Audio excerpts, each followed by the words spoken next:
Assalamualaikum warahmatullahi wabarakatuh. Yuk, take.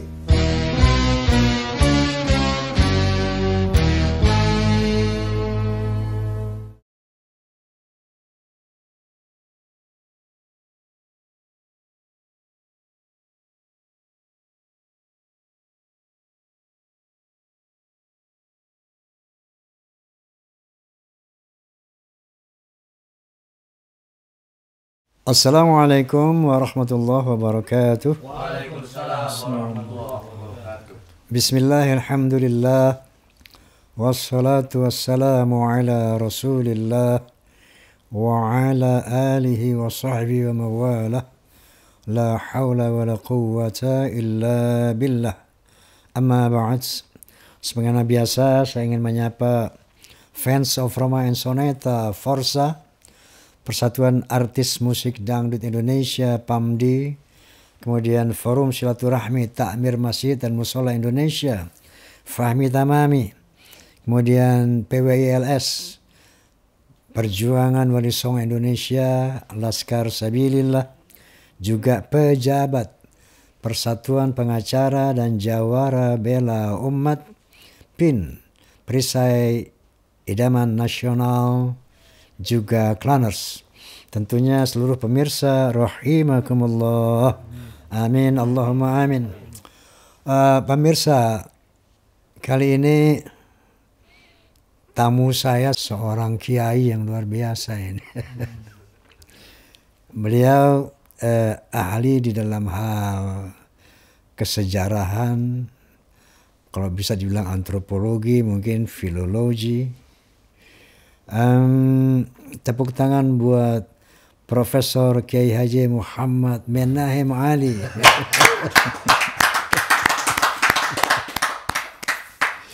Ini udah kiai ini.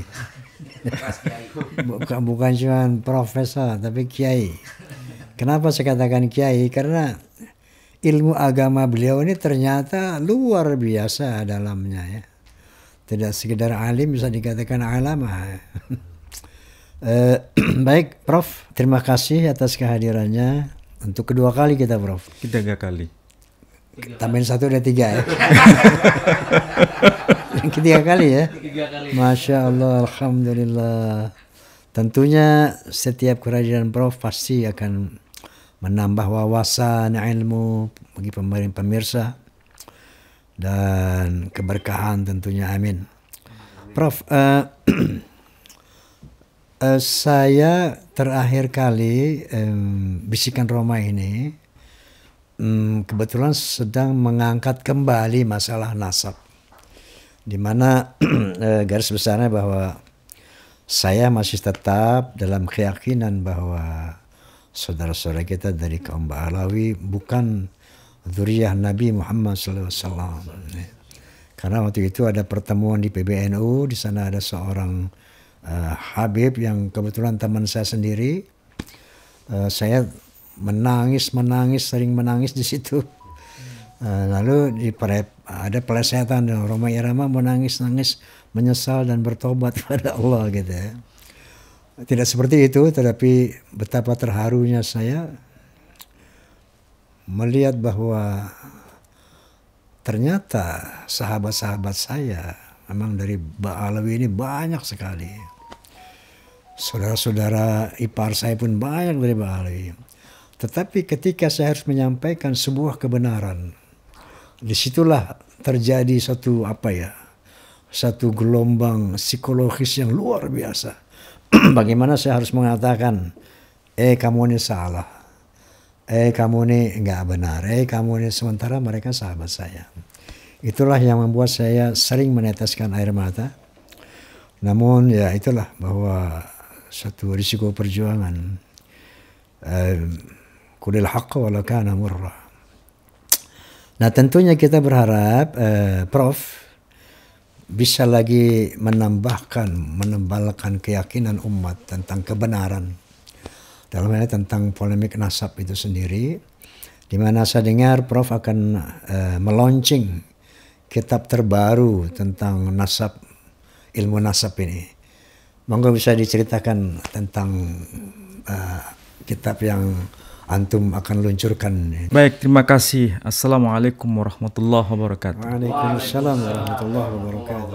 Saya cukup bahagia bisa ketemu kembali dengan Bang Haji Roma Irama.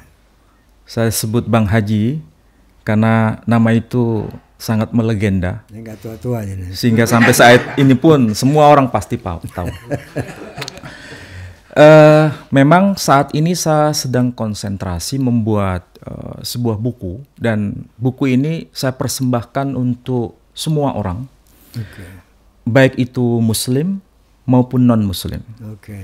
Karena judul yang saya buat itu memang bisa dikonsumsi oleh semua pihak, karena berkaitan dengan apa yang disebut judul besarnya itu filologi Yudeo-Arab.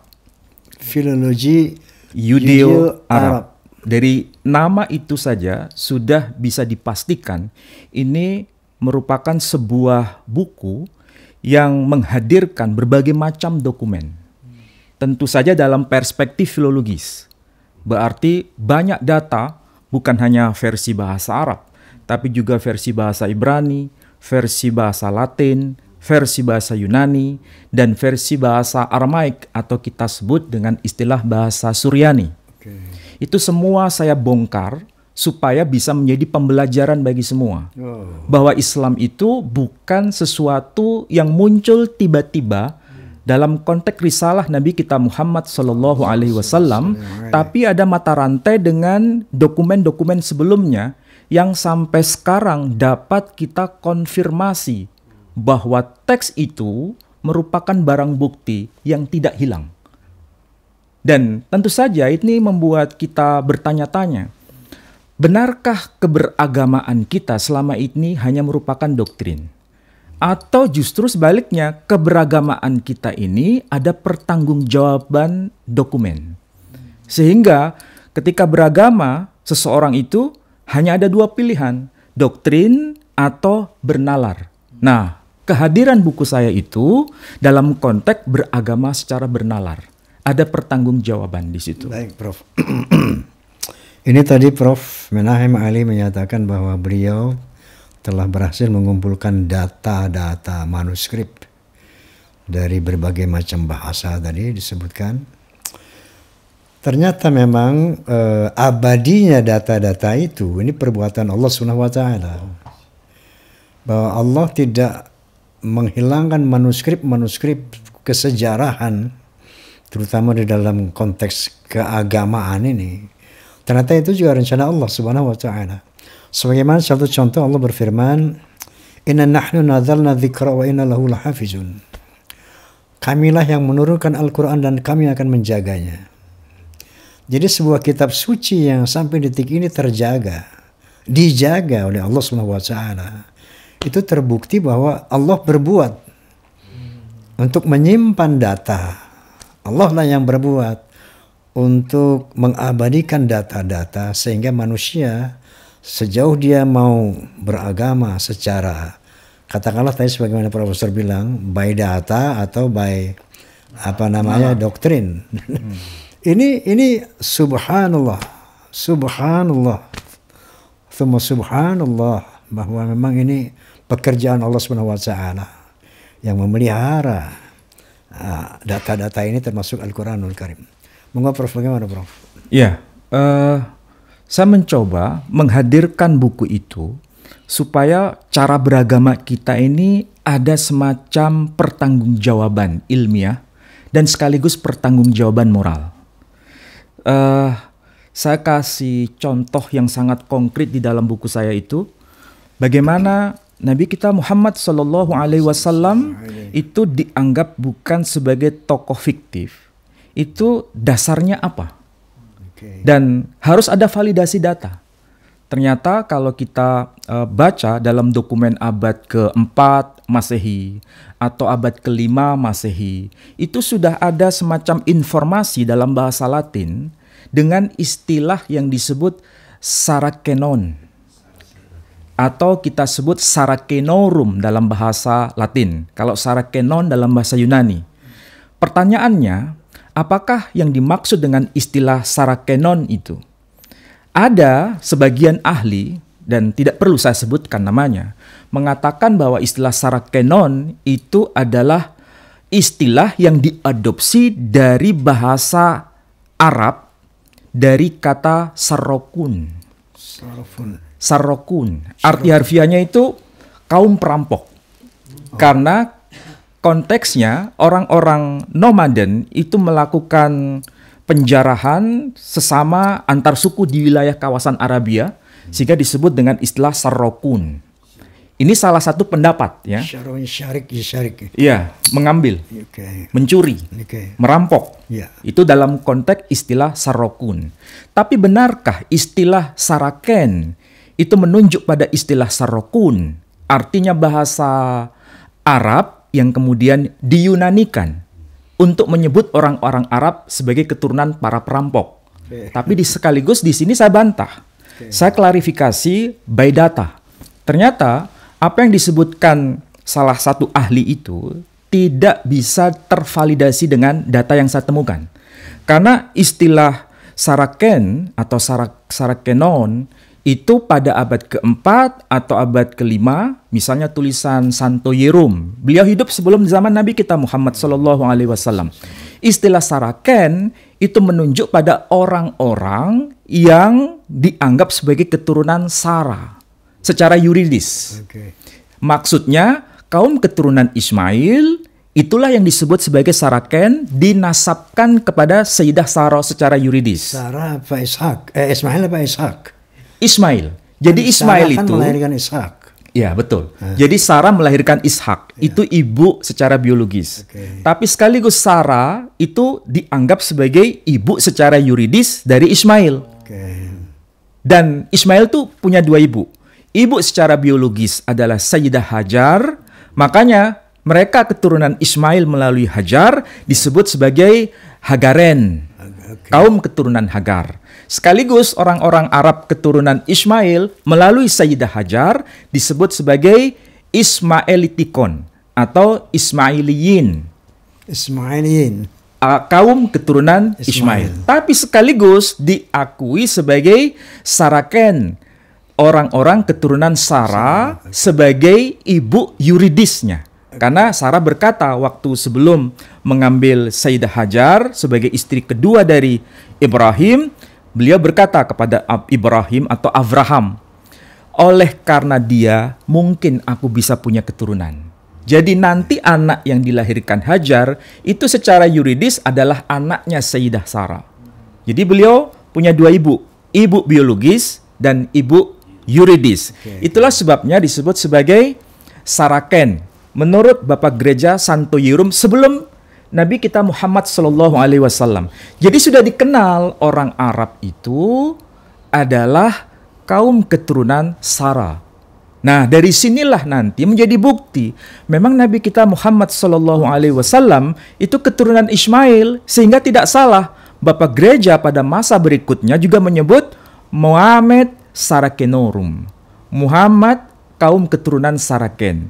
Jadi dokumen ini bukan dari versi Islam sebetulnya, tapi versi non-Muslim yang justru mengkonfirmasi bahwa Muhammad SAW itu bukan tokoh fiktif, tapi tokoh historis. Nah, itu yang saya berikan data dalam buku itu. Dan saya kira bukan hanya Nabi kita Muhammad SAW, tapi orang-orang besar yang muncul setelahnya bisa divalidasi dengan data eksternal ataupun internal, bahkan data yang sezaman, bahkan ini sumber primer. Ini harus menjadi pembelajaran bagi semua. Dan yang membuat kita bertanya-tanya dan sekaligus kaget, istilah sarif di dalam tradisi Islam, syarif. Ya. Jadi kita menyebut syarif kalau laki-laki, kalau syarifah perempuan. Ternyata itu bukan istilah yang baru muncul dan dikreasi oleh kalangan Muslim. Jadi ini bukan istilah yang diciptakan dalam konteks kebaruan, tapi ini istilah yang sudah dikenal oleh tradisi non-Muslim. Dan siapa yang mengetahui ini? Tradisi apa yang memvalidasi ini? ternyata dari tradisi Yahudi. Jadi orang Yahudi itu menyebut keturunan Ismail itu disapa dengan sebutan syarifan. Syarif. Jadi bukan hanya Muslim sendiri yang paham bahwa keturunan Nabi kita Muhammad SAW disebut sebagai syarif, tapi tradisi Yahudi mengkonfirmasi itu. Bukan Habiban, bukan? Bukan, syarifan. Syarifan. Syarifan. Kalau supaya ini bukan sekedar clear kan, ya? pembicaraan, bukan sekedar pembicaraan, tapi ada by data, apa bukti yang kita bisa hadirkan. Nah, ini adalah kitab Taurat, yang sebetulnya Taurat itu ditulis dalam bahasa Ibrani.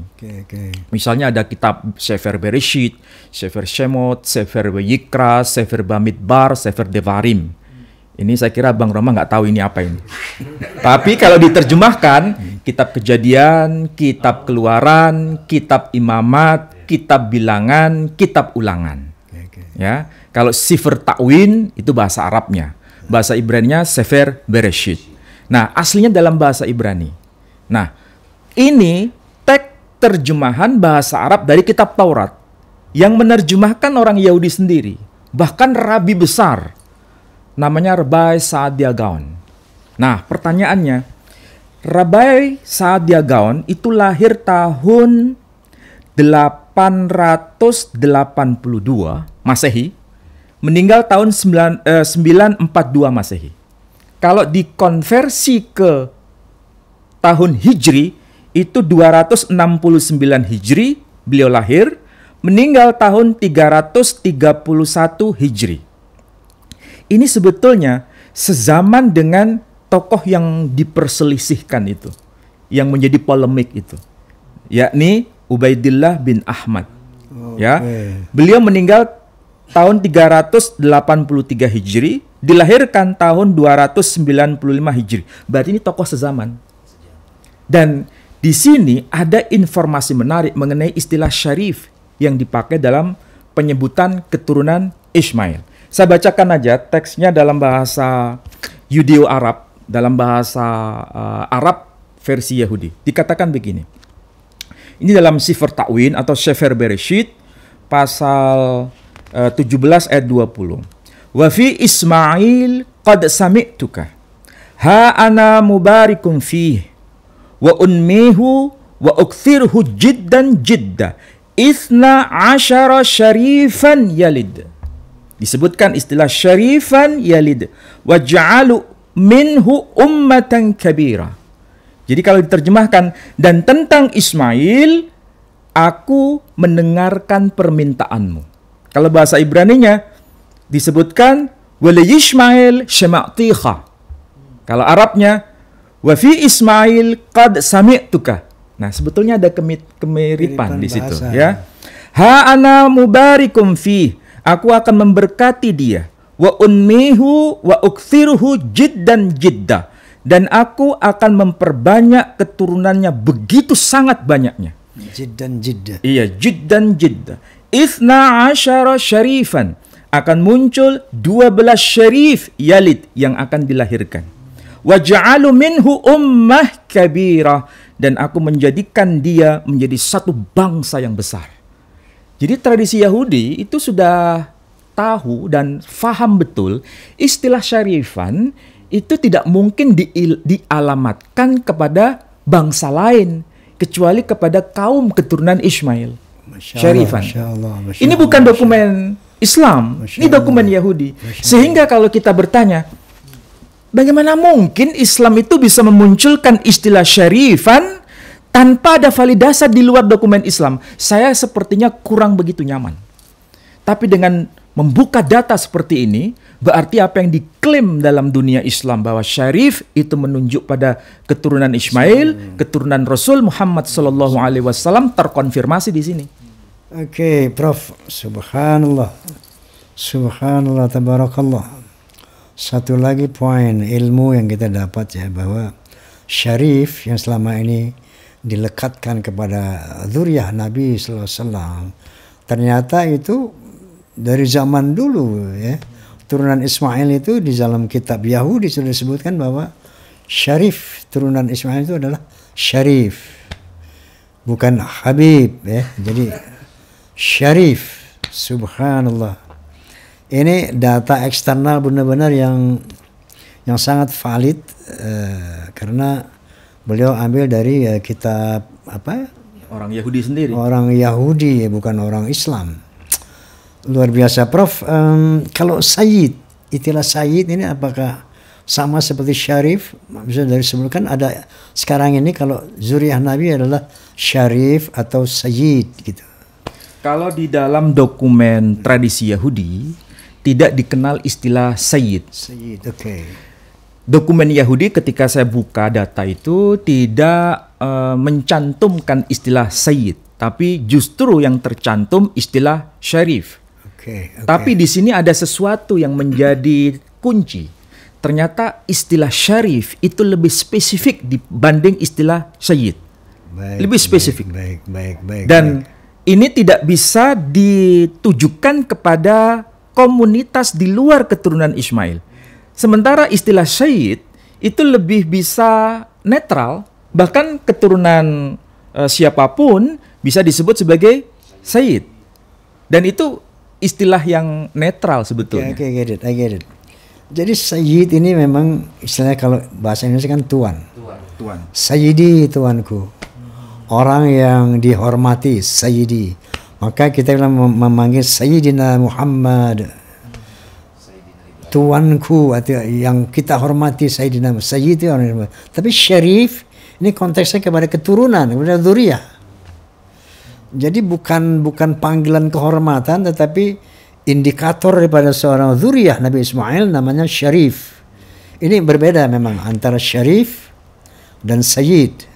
Kalau Syarif itu menunjukkan kepada identitas sebagai dzurriyyah Nabi Ismail, kira-kira begitu. Betul ya. Nah, sementara Sayyid ini ungkapan kehormatan kepada orang yang kita hormati, orang yang kita muliakan. Makanya di sini ada polemik kan dalam Islam sendiri. Nggak usah pakai Sayyidina, Muhammad aja gitu ya. Nah, tapi bagi orang yang ingin menghormati beliau, digunakanlah kata Sayyid. Jadi Sayyid jelas sekali bedanya dengan Syarif. Kalau Syarif ini menunjukkan dzurriyyah, keturunan Nabi Ismail Syarif, keturunan Nabi Muhammad Syarif. Jadi bukan Sayyid, bukan Habib ya. Sayyid adalah panggilan daripada Sayyid, saya tuanku gitu. Kalau Habib yang kekasih, yang kukasih, yang kucintai gitu kan. Jadi tidak ada konteks kepada identitas keturunan daripada para nabi, khususnya Nabi Ismail sampai kepada Nabi Muhammad SAW. Masya Allah, subhanallah. Lanjut. Jadi memang kalau kajian filologi itu, kajian filologi itu memang kita tidak puas hanya dengan narasi. Betul. Harus dibuktikan dengan kajian istilah atau kajian kata. Karena kita punya slogan, kaum filolog punya slogan, each word has its own history. Setiap kata itu memiliki sejarahnya masing-masing. Dan dari sini kita mulai mengungkap asal-usulnya bagaimana, perkembangan istilah yang dipakai dari zaman ke zaman seperti apa, dokumen apa yang bisa menvalidasi itu, kemudian kita bisa lakukan penyelidikan atau penelitian lebih lanjut. Bagaimana perkembangan sekarang? Artinya kalau istilah Sayyid atau istilah Syarif dipakai dalam tradisi Islam, akar masalahnya itu bisa nggak divalidasi dengan data eksternal? Ternyata kualitas makna dari kata Syarif itu lebih fix merujuk pada dzurriyyah. Sedangkan istilah Sayyid itu masih abu-abu. Karena bisa dipakai untuk siapapun. Tapi kalau Syarif sangat tidak mungkin dipakai di luar dari kaum Ismail atau keturunan Ismail. Dan itu fix. Data itu berasal dari dokumen eksternal, bukan dokumen internal. Jadi dokumen internal Islam itu hanya semacam saksi ahli saja. Sedangkan dokumen eksternal itu merupakan saksi kunci. Data sejarah. Data yang betul-betul bisa divalidasi. Bahwa apa yang dikatakan dalam tradisi Islam itu bukan sebuah istilah rekaan, tapi ini merupakan pertanggungjawaban istilah yang dipakai oleh komunitas dari perspektif di luar komunitas itu. Subhanallah, subhanallah, clear ya. Jadi antara syarif, saya ulangi lagi, syarif itu adalah jelas keturunan Nabi Ismail, Nabi Muhammad SAW itu syarif. Tapi Sayyid itu panggilan kehormatan saja dan bisa diberikan kepada siapa? Sayyid Budi bisa kan? Sayyid Budi, Tuan Budi. Sayyid Roma. Nah, kalau dalam tradisi jangan-jangan syarif ini. Jangan-jangan syarif ini. Kan kita nggak tahu ini. Allahumma sholli ala Muhammad. Lanjut. Nah, dalam tradisi Parsi itu agak beda. Meskipun juga dipakai istilah syarif, dipakai istilah sayyid, tapi ada istilah kunci dalam bahasa Parsi itu istilah hazrat. Hazrat itu hadrat kalau bahasa Arabnya. Tetapi itu bisa divalidasi dalam bahasa Parsi. Kebetulan saya ini bawakan ada satu kitab yang namanya Al-Irsyad fi ma'rifati hujajillahi 'alal ibad. Ini tulisan dari Syekh Al-Mufid. Dia menyebutkan nama-nama anak dari Sayyidina Musa Al-Kazim, disebutkan nama-namanya, tapi dalam bahasa Parsi. Dia mengatakan begini. Hazrat Abul Hasan. Jadi disebutkan Hazrat Abul Hasan, tapi dia bilang di awal Bab Nuzahum Farzandan de Hazrat. Artinya ini bab yang ke-19 mengenai anak-anak dari yang mulia, Hazrat. Hazrat Abul Hasan alaihi salam daraye si wahafta farzande beshar wa dukhtar budaas. Maksudnya, Hazrat Abul Hasan punya anak. Daraye itu memiliki atau punya. Se wahaft maksudnya anak jumlahnya itu 37. Hafta. Di sini pakai istilah hafta. Hafta itu artinya 7. Oke. Dalam bahasa Parsi. Sab'ah kan Arab sab'ah. Kalau bahasa Arab sab'ah. Ternyata hafta 7 itu satu linier dengan bahasa Sanskerta sabta. Sabta sama. Jadi sabta itu bahasa Sanskerta. Ya. Hafta bahasa Parsi. Orang India menyebut Hindu itu dengan sebutan Shindu, pakai S, Shindu. Orang Parsi tidak menyebut Sindu, tapi Hindu. Okay. Jadi H bahasa Parsi, S bahasa Sanskerta. Berarti memang ini satu keluarga. Jadi Sabta. Nah, jadi ada Se wahafta farzandan bashar wa dukhtar budaas. Nah, kata wa dukhtar punya anak laki-laki dan dukhtar itu anak perempuan. Daughter dalam bahasa Inggris. Jadi di sini ada istilah yang kita bisa validasi, hanya persoalan kata. Memang banyak bahasa seperti kafir. Bahasa Arab kafir, artinya tertutup. Bahasa Inggris cover. Cover tertutup juga kan? Iya, betul. Iya. Masya Allah, nah, di sini disebutkan nama-nama anak laki-laki ya. Ali ibn Musa Ar-Ridha, kemudian Ibrahim, kemudian Abbas, kemudian Qasim, Madarshan Kanis Buddha. Jadi Madarshan ibunya Kanis Buddha, seorang hamba sahaya. Mother, bahasa Inggrisnya mother. Jadi memang bahasa Parsi itu ada kedekatan dengan bahasa Indo-Eropa. Tidak ada kaitan dengan bahasa Semitik Timur Tengah. Jadi Madarshan Kanis Buddha. Ada Ismail, wa Ja'far, Harun, Hasan, Madarshan, Walad, dan lain sebagainya. Jadi di sini istilah-istilah yang dalam bahasa Parsi ada kedekatan dengan bahasa Indo-Eropa, meskipun ditulis dengan huruf Arab kayak begini, karena pengaruh Islam. Tapi aslinya bukan bahasa Arab. Tapi kalau orang nggak paham dikiranya ini bahasa Arab. Tapi kalau dibunyikan bukan bahasa Arab. Sama seperti kalau kita lihat di Indonesia itu ada huruf Arab, tapi ada huruf jim titiknya 3. Ada huruf kaf titiknya 1. Ini yang disebut dengan huruf pegon atau huruf Jawi. Di Malaysia disebut huruf Jawi.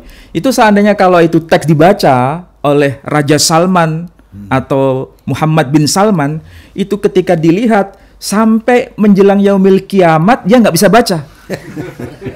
Karena bahasanya bahasa Melayu atau bahasa Jawa meskipun hurufnya Arab. Sama seperti orang Pakistan. Orang Pakistan hurufnya Arab, tapi bahasanya Urdu. Sedangkan kalau orang India itu mereka sebut bahasa Hindustan, tapi hurufnya pakai huruf Sanskrit atau huruf Devanagari. Ini keunikan dari kajian filologi itu begitu. Mengkaji dari sisi kata, dibongkar sampai akar-akarnya, baru ketemu. Baik, itu tentang keberadaan Ubaidillah itu juga dijelaskan di sana. Kalau di sini tidak disebutkan mengenai Ubaidillah di sini, tapi hanya berkaitan dengan nama-nama anak laki-laki dari Musa Al-Kadhim yang berkaitan dengan tidak munculnya nama Aun sebagai salah satu putra dari beliau, nggak ada. Jadi kalau begitu Bani Ahdal yang nasabnya nyambung kepada Aun tidak terkonfirmasi dengan dokumen ini. Tidak terkonfirmasi. Sementara Bani Ahdal mengklaim nyambung juga kepada Rasulullah. Iya, tapi tidak terkonfirmasi tidak dengan terkonfirmasi. data ini. Artinya kalau itu harus terkonfirmasi, harus hadirkan data. Data yang bisa menvalidasi memang itu keturunan dari Sayyidina Musa Al-Kadhim atau Imam Musa Al-Kadhim. Tadi antum menyebutkan Ubaidillah, Tadi Ubaidillah dalam konteks apa itu? Mungkin yang tadi Anda jelaskan itu ya, bahwa di antara kalau kelanjutan diturunkan itu kepada Ubaidillah apa seperti apa, Prof?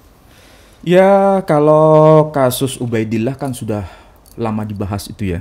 Artinya masih menjadi polemik besar gitu ya. Tapi kasusnya ini kok sepertinya ada kemiripan dengan tokoh yang bernama Aun. Aun yang nanti menurunkan Bani Ahdal. Dan ternyata Bani Ahdal tidak terkonfirmasi keturunan Aun karena nama Aun tidak tercatat pada abad ke-3, ke-4, ke-5, ke-6, ke-7, ke-8, ke-9, nggak tercatat. Jadi ini sebagai patriah. Kalau disebut patriah berarti beliau tokoh besar yang akan menurunkan Bani Ahdal. Ternyata tidak ada satu catatan dari generasi abad ke-3, ke-4, ke-5, ke-6, ke-7, ke-8, ke-9 Hijri yang menyebut nama itu. Artinya ini tidak bisa divalidasi dengan data eksternal, juga tidak divalidasi dengan data sezaman. Bahkan berapa periode? 9 ya. Jadi Aun tidak terkonfirmasi sebagai dzurriyyah Nabi. Tidak terkonfirmasi. Sementara yang namanya Ubaidillah ini tersambung kepada Aun. Jadi tidak. Beda jalur. Beda jalur. Kalau yang menjadi polemik itu kan tokoh yang bernama Ubaidillah nyambungnya kepada siapa? Ahmad bin Isa. Ahmad bin Isa nyambungnya kepada Ali Al-Uraidi, nyambungnya kepada Ja'far As-Shadiq. Nah, kalau Aun bukan kepada Ali Al-Uraidi tapi nyambungnya kepada Musa Al-Kadhim, anaknya dari Ja'far As-Shadiq. Jadi beda jalur. Beda jalur. Prof. Dalam konteks polemik nasab yang terjadi di Indonesia, bagian mana, bab mana buku Anda ini yang Anda akan launching ini yang kira-kira mempertebal atau memperjelas bahwa saudara kita dari kelompok Ba'alawi adalah tidak terkonfirmasi sebagai dzurriyyah Nabi gitu. Itu kira-kira di bab mana, di yang paragraf apa yang Anda mau luncurkan ini dalam rangka ingin mempertegas apa?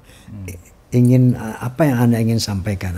Ada kaitannya nggak dengan polemik nasab yang tengah katakanlah, kalau menurut saya sebetulnya udah selesai menurut saya ya, karena udah dari data-data manuskrip sejarah filologi termasuk antum yang dulu pernah Anda ceritakan bahwa Hazarmawet adalah, katakanlah Hazarmaut itu Yaman, bukan orang Arab menurut sejarah filologi kan, seperti itu dulu Anda sudah jelaskan itu antum. Nah kemudian dari data biologi DNA, kemudian sudah dipastikan bahwa teman kita Ba'alawi bukan turunan Nabi. Nah, maksud saya, apakah buku yang Anda akan luncurkan ini mempertebal masalah itu, atau ada hal yang ingin Anda sampaikan sesuai dengan seperti apa? Ya, memang basicnya itu kajian filologi. Basicnya berarti harus melibatkan semua data, tapi yang saya bicarakan itu melampaui batas. Maksudnya melampaui batas, saya berbicara mengenai polemik nasab dalam tradisi Kristen, juga berbicara polemik nasab dalam tradisi Islam, yang kedua-duanya ini punya masalah sampai hari ini. Kalau tradisi Kristen bicara mengenai Sayyidah Maryam, ini keturunan dari siapa? Apakah dari Harun, apakah dari Yehuda? Itu masih menjadi perdebatan yang sampai sekarang belum selesai. Ini keturunan dari Nathan atau keturunan dari Salomon? Ini juga belum selesai sampai sekarang. Artinya kita harus siap untuk berbeda. Kita harus siap untuk menerima perbedaan perspektif ini. Ini konteksnya tradisi Kristiani. Tradisi Islam juga begitu. Pasti ada problem, ada polemik di situ. Dan itu saya bahas semua di dalam buku itu pada bab kedua. Oke, begini Prof. Bahwa ketika polemik itu terjadi, kan ada titik final ya. Ya. Ada titik final, right or wrong.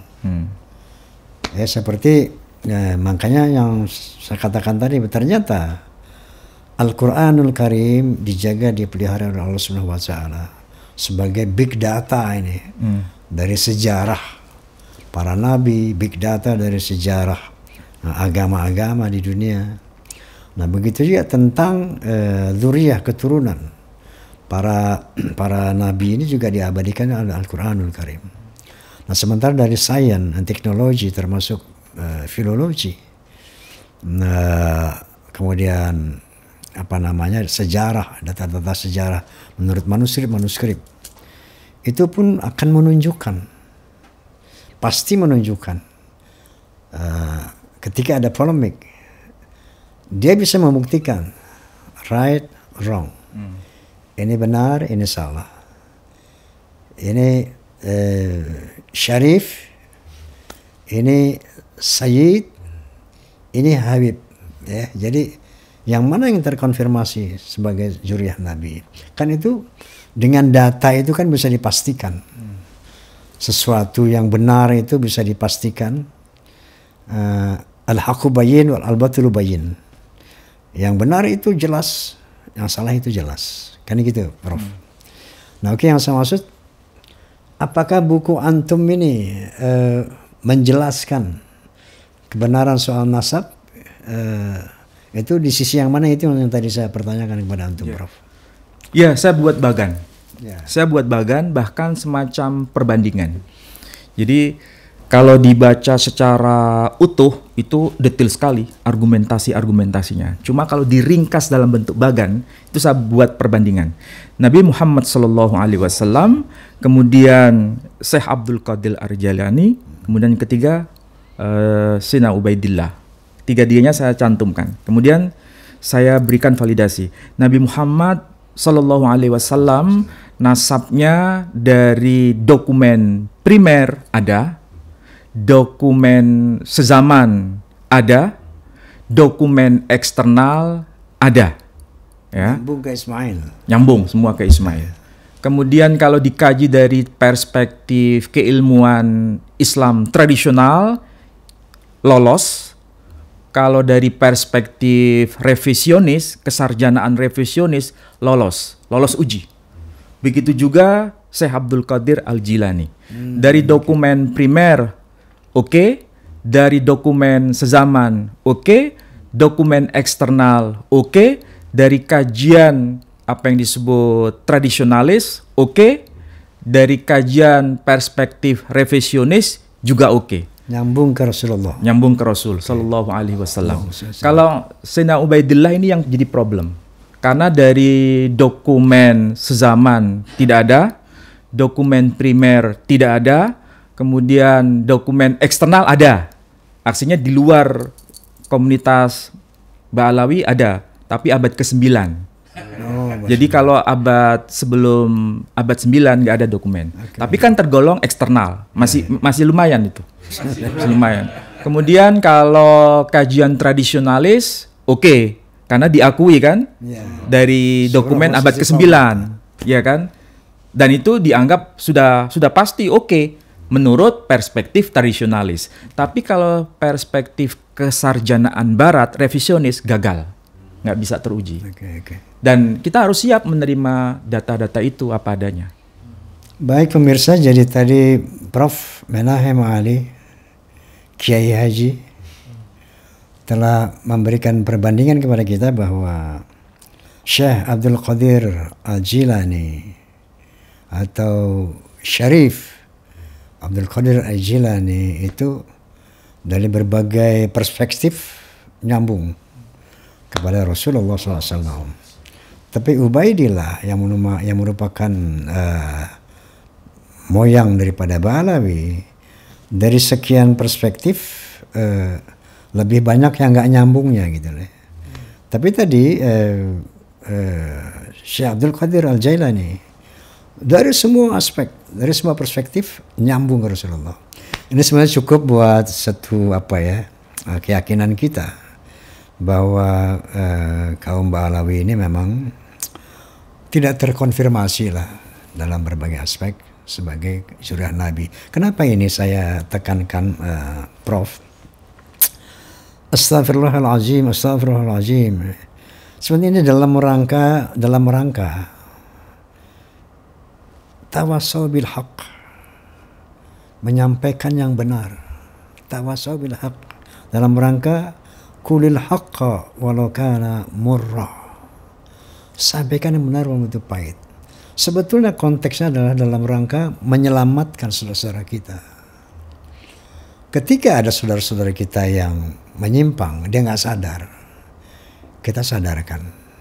Ini loh kamu. Sebetulnya konteksnya itu polemik ini ya, muncul polemik ini seperti itu.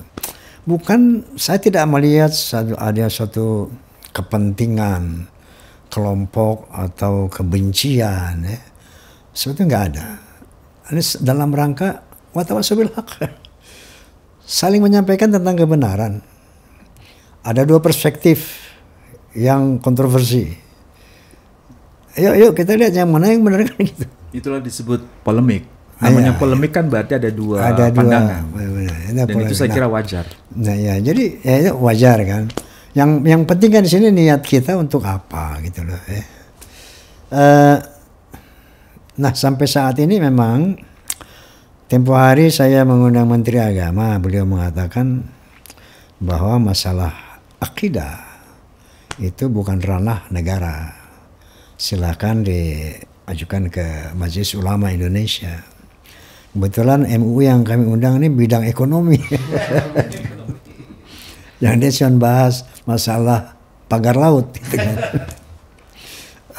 Nah saya belum menyampaikan kepada memang wilayah agama gitu kan. Tetapi yang pasti Prof, apapun yang Prof lakukan, penelitian-penelitian bersama filologi ya, dari yang pertama dan kedua sampai sekarang yang ketiga itu sedemikian meyakinkan bahwa kaum Ba'alawi ini tidak terkonfirmasi sebagai dzurriyyah Nabi.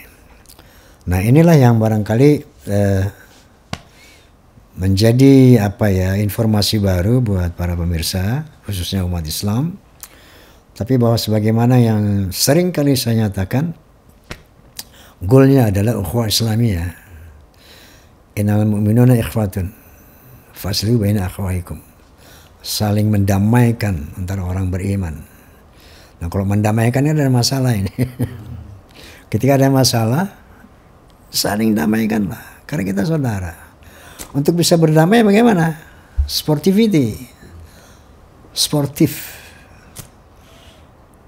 Mengakui saya salah, mengakui saya benar. Nah dengan sportivitas itu maka bisa kembali kita rajut ukhuwah Islamiyah itu sebagai perintah Allah SWT. Yang pasti ada kewajiban saling menasihati. Yang pasti ada kewajiban. Qulil haq, katakan yang benar walaupun itu pahit. Subhanallah Prof, tadi terutama dari poin yang syarif itu sudah cukup sebetulnya. Begitu syarif adalah sebutan dari keturunan Ismail, udah cukup, udah nggak usah panjang-panjang sebetulnya ya. Dan itu dokumen eksternal. Itu dokumen eksternal. Dokumen eksternal. Itu dengan istilah syarif, dokumen eksternalnya menyatakan bahwa keturunan Nabi Ismail adalah syarif. Bahwa tidak ada Sayyid, tidak ada Habib. Sayyid adalah panggilan dari kehormatan, Habib itu di luar kisah-kisah Nabi Ismail dan Rasulullah, itu panggilan di luar itu. Sebenarnya itu sudah clear bahwa intinya itu Prof. Menahem Ali telah memberikan satu paragraf yang luar biasa yang selama ini umat Islam saya yakin nggak tahu. Ini kiai-kiai mungkin juga nggak tahu ya. Kalau ada yang tahu pasti dia ini luar biasa nih. Masa bilang ini Kiai Haji Profesor Muhammad Menahem Ali. Barangkali Prof masih ada yang ingin disampaikan sebagai closing statement? Ya, intinya kalau perspektif kita abad 21 ini, paling tidak kita berhadapan dengan generasi yang disebut Gen Z. Gen Z itu komunitas mereka yang lahir pada era kekinian itu menuntut bukti dalam beragama. Mereka tidak bisa didoktrin, mereka tidak bisa hanya diberikan ini pahala surga, ini neraka. Mereka tidak puas dengan itu. Tapi mereka minta data, minta bukti. Makanya Islam harus dihadirkan dalam konteks pertanggungjawaban berdasarkan data, bukan sekedar menakut-nakuti orang. Ini saya kira akan menjadi pembahasan yang cukup menarik untuk era sekarang. Berarti kita punya tugas mulia untuk mencerahkan Islam dalam konteks ini. Amin. Terutama dalam konteks istilah syarif itu. Itu luar biasa menurut saya. Betul, itu poinnya itu hari ini. Syarif, clear itu. Bukan apapun, syarif. Itu dzurriyyah Rasulullah. Baik Prof, kalau memang itu closing statement, saya ucapkan jazakumullah khairan katsira. Sebagaimana biasa, ini yang ketiga kali nih. Berarti sarung saya di rumah ada 3. Masya Allah, ini cuman memang jangan dilihat dari apanya Bro. Iya, terima kasih banyak. Bahwa ini dari Roma Irama itu. Makasih Bang Haji. Alhamdulillah. Baik pemirsa, terima kasih atas perhatiannya. Mudah-mudahan mengedukasi kita lebih jelas lagi, terutama dalam masalah nasab. Tapi ingat, ukhuwah Islamiyah loh goalnya ya. Wallahul muwaffiq ila aqwamit thoriq, billahi taufiq wal hidayah. Assalamualaikum warahmatullahi wabarakatuh. Waalaikumsalam.